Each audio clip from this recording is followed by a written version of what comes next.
Hello, my name's David Braun. I'm a neonatologist and a member of CPQCC.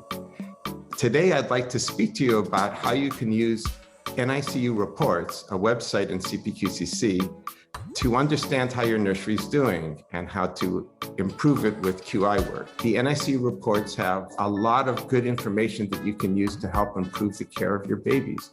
I'm going to use the example of BPD, chronic lung disease, because it's something of great interest to all of us. This is the front door to CPQCC on the web, and there's lots of good things in the site. And up here in the corner, there's something that says login, and under that are a few of the websites with a lot of specific information that you might need. And the one that we're going to use is NICU Reports. Let me enter in my login information, and here we are.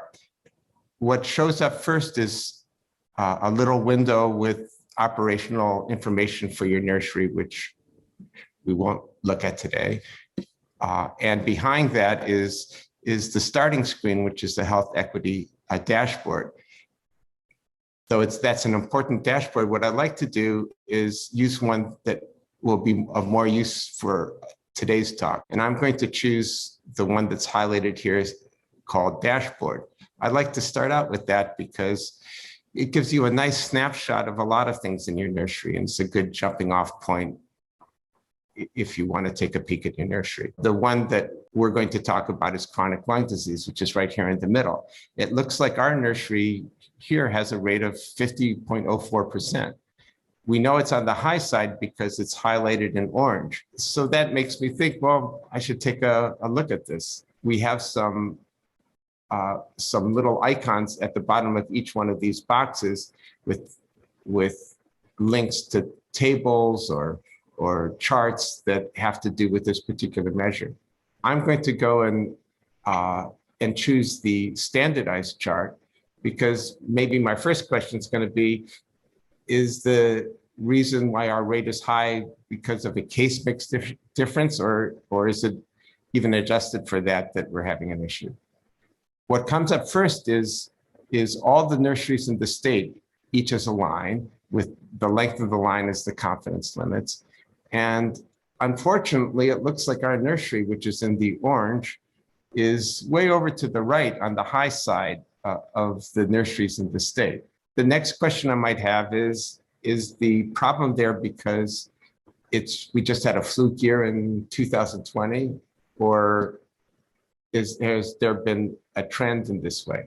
So I'll click on the trend box, and what comes up is a trend over the last 15 years. And you can see that our nursery, again in the orange with the confidence limits shaded orange, has been running numerically higher than the state for most years.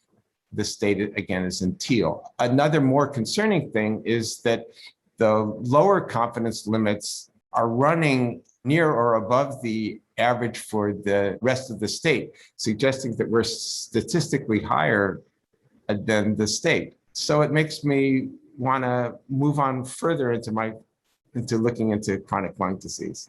So how would you do that?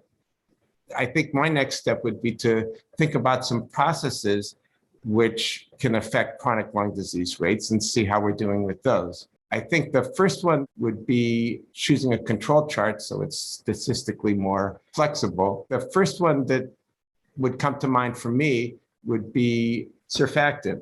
We know that for the kids who need surfactant, it's best to give it earlier rather than later. And there's actually a choice here, hours to first surfactant treatment in kids who get surfactant, then we can see how we're doing. Maybe that's an area that we're having trouble with. So I choose it and I click on the update. And what we see is a control chart.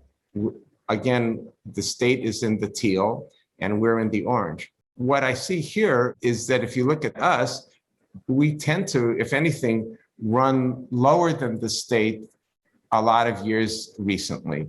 So that suggests that we're actually doing well in this particular process, that if for the kids who need surfactant, we get it into the kids faster than people of the rest of the state. So that's good news, but that also means that this is probably not the area that we need to work on to really improve our chronic lung disease rates.